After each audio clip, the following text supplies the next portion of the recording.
ভারত সেবাশ্রম সংঘের কানমারি শাখার উদ্যোগে সন্দেশখালী ব্লকে মনসা পুজো ও বিশ্বকর্মা পুজোর নিরঞ্জন উপলক্ষে এক নৌকা বাইচ প্রতিযোগিতা অনুষ্ঠিত হল।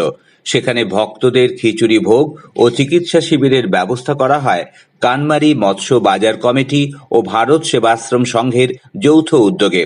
এই নৌকা বাইচ প্রতিযোগিতা দেখতে হাজার হাজার মানুষ নদীর দুধারে জমায়েত হন। এই বাইচ প্রতিযোগিতায় উপস্থিত ছিলেন সন্দেশখালীর বিধায়ক সুকুমার মাহাতো।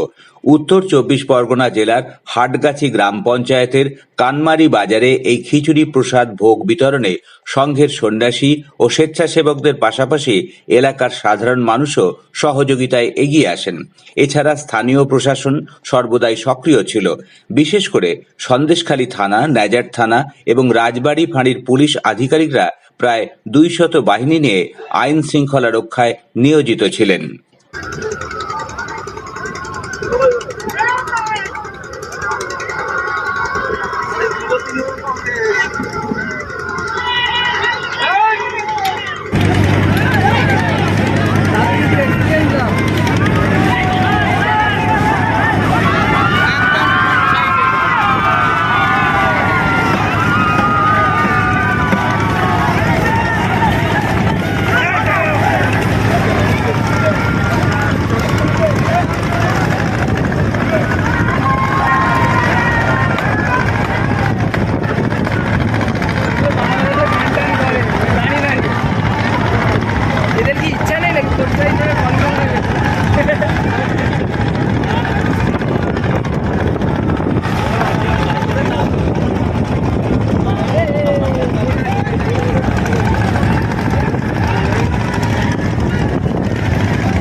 गेरुआ और गोलापी गेरुआ गोलापी गेरुआ उठे जाए आगे गेरुआ जाए